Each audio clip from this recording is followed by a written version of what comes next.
നമസ്കാരം. ബി.ജെ.പി. ഒരു രാഷ്ട്രീയ പവർ ഹൗസാണ്, അല്ലെങ്കിൽ സൂപ്പർ പവറാണ്.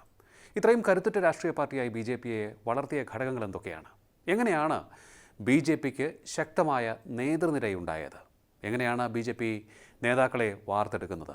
പരിശോധിക്കാം വിശദമായി. ഞാൻ ലിയോ. ബി.ജെ.പിയുടെ നേതാക്കളെ വാർത്തെടുക്കുന്ന രീതിയിൽ തുടങ്ങാം നമുക്ക്. ഓസ്ട്രേലിയൻ ക്രിക്കറ്റ് ടീമിലേക്ക് മികച്ച താരങ്ങൾ ഒന്നിനു പിറകെ ഒന്നായി വരുന്നത് കാണുന്നില്ലേ? അത് ഇന്നും ഇന്നലെയും തുടങ്ങിയതല്ല, പണ്ടേ അങ്ങനെയാണ്. അതിന് കാരണം നിലവാരമുള്ള ആഭ്യന്തര മത്സരങ്ങൾ അവിടെയുണ്ട്. ഇന്ത്യയിലും ആഭ്യന്തര മത്സരമുണ്ടെങ്കിലും അത്ര സ്ട്രോങ് ആയിരുന്നില്ല. ഇപ്പോൾ IPL വന്നപ്പോഴാണ് അത് ഉഷാറായത്. അതായത് നല്ല ആഭ്യന്തര മത്സരങ്ങൾ ഉള്ള രാജ്യങ്ങളിലെ ദേശീയ ടീമുകളിൽ മികച്ച താരങ്ങളുണ്ടാകും. അത് ക്രിക്കറ്റ് ആയാലും ഫുട്ബോൾ ആയാലും അങ്ങനെ തന്നെയാണ്, അത്ലറ്റിക്സ് ആയാലും ഏത് ഗെയിം ആയാലും. അതുപോലെയാണ് രാഷ്ട്രീയ പാർട്ടികളുടെ കാര്യവും. മികച്ച ഘടനയും പ്രവർത്തന രീതിയും ഉള്ള രാഷ്ട്രീയ പാർട്ടികൾക്ക് മികച്ച നേതാക്കളെയും പ്രവർത്തകരെയും കിട്ടും. ബി.ജെ.പിയും അങ്ങനെയാണ്. മികച്ച നേതാക്കളെയും പ്രവർത്തകരെയും വാർത്തെടുക്കുവാൻ ബി.ജെ.പിയെ സഹായിക്കുന്നത് RSS ആണ് പ്രധാനമായും എന്ന് പറയാം.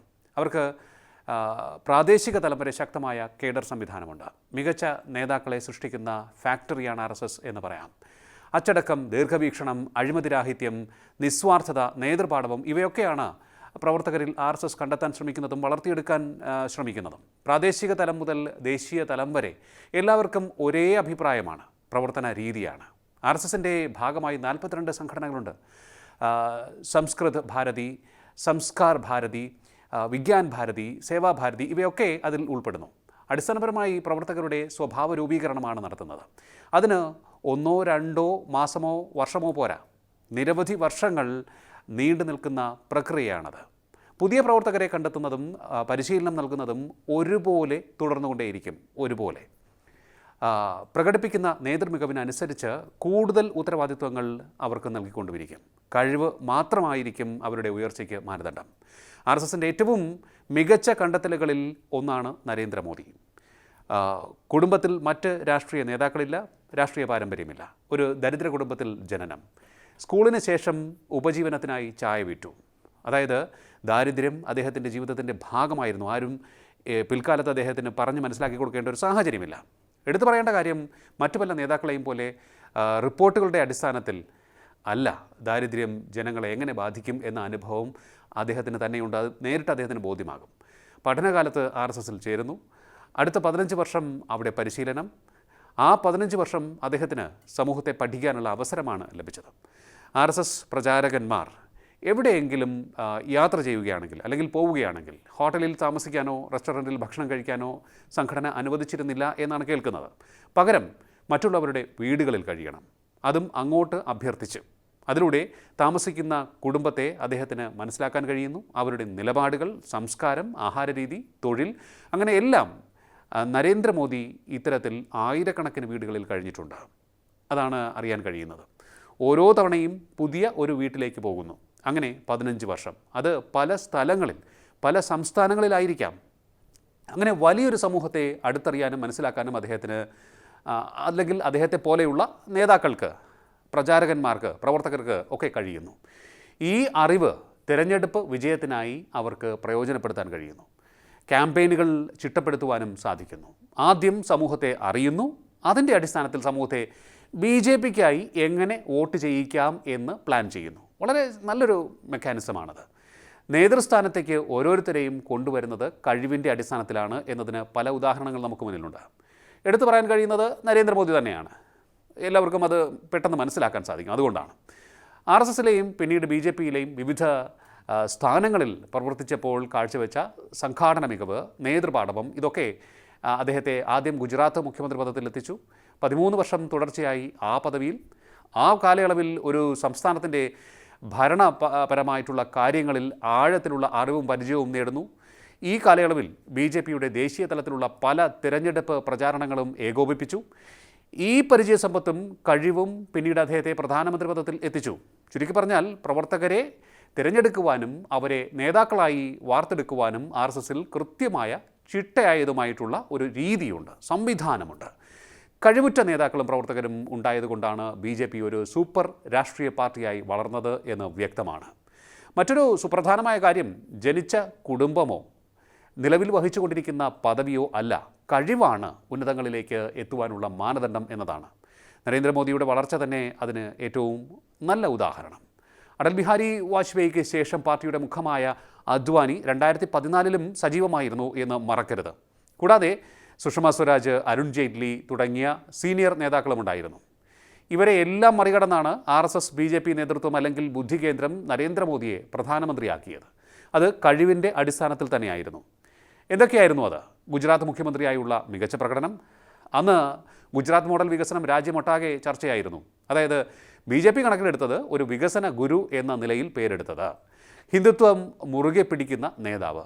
ഗുജറാത്ത് കൂടാതെ UP, മധ്യപ്രദേശ്, ബീഹാർ തുടങ്ങിയ സംസ്ഥാനങ്ങളിലും നല്ല പ്രചാരമുള്ള ഒരു പ്രിയങ്കരനായ ഒരു നേതാവ് എന്നുള്ള രീതിയിലെല്ലാം തന്നെ അദ്ദേഹം പേരെടുത്തിരുന്നു. ഇതെല്ലാം അദ്ദേഹത്തിന് അനുകൂല ഘടകമായി. ഇതാണ് നേതാക്കളെ വാർത്തെടുക്കുന്ന BJP മോഡൽ. അങ്ങനെ മറ്റ് പല നേതാക്കളെയും മറികടന്ന് നരേന്ദ്രമോദിയെ പ്രധാനമന്ത്രിയായി എത്തിക്കുന്നു. ഇത് ഒന്ന് ഓർത്തു നോക്കാം. നേരെ മറിച്ച് മറ്റ് പാർട്ടികളുടെ കാര്യമായിരുന്നുവെങ്കിൽ എങ്ങനെയായിരിക്കുമെന്ന്.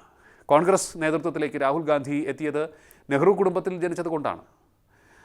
UP അഖിലേഷ് യാദവിൻ്റെ ഉയർച്ചയ്ക്ക് പിന്നിൽ മുലായം സിംഗ് യാദവിൻ്റെ മകനായതുകൊണ്ടാണ്. കരുണാനിധിയുടെ മകനായതുകൊണ്ട് സ്റ്റാലിനും, സ്റ്റാലിൻ്റെ മകനായതുകൊണ്ട് ഉദയനിധി സ്റ്റാലിനും നേതൃനിരയിലേക്ക് വന്നു.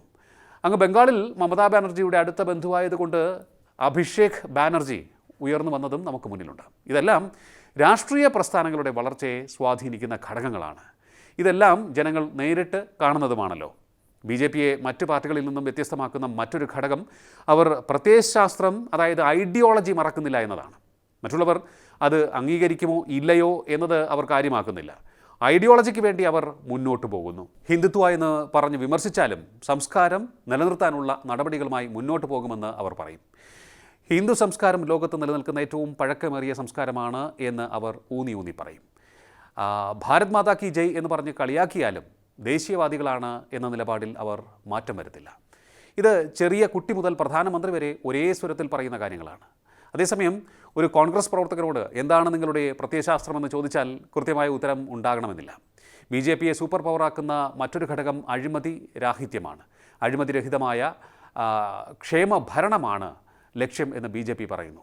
10 വർഷം തുടർച്ചയായി ഭരണത്തിൽ ഇരുന്നിട്ടും അവർക്കെതിരായി അഴിമതി ആരോപണങ്ങൾ ഉയർന്നില്ല എന്നത് വലിയ പ്രത്യേകത തന്നെയാണ്. മറ്റൊന്ന്, വിശ്വാസ്യത വളർത്തിയെടുക്കുവാൻ BJPക്ക് സാധിച്ചു എന്നതാണ്. അതായത് ഒട്ടുമിക്ക കാര്യങ്ങളിലും പറഞ്ഞ വാക്ക് പാലിക്കുന്നു. ഇത് രാഷ്ട്രീയത്തിൽ വളരുവാനും നിലനിൽക്കുവാനും സുപ്രധാനമായ കാര്യമാണ്. ജമ്മുകശ്മീരിൽ നിന്നും ആർട്ടിക്കിൾ 370 പിൻവലിക്കുമെന്ന് പറഞ്ഞു, അത് പാലിച്ചു. അതുപോലെ രാമക്ഷേത്രം നിർമ്മിക്കുമെന്ന് പറഞ്ഞു, അത് ചെയ്തു. CAA പറഞ്ഞു, അത് ചെയ്തു.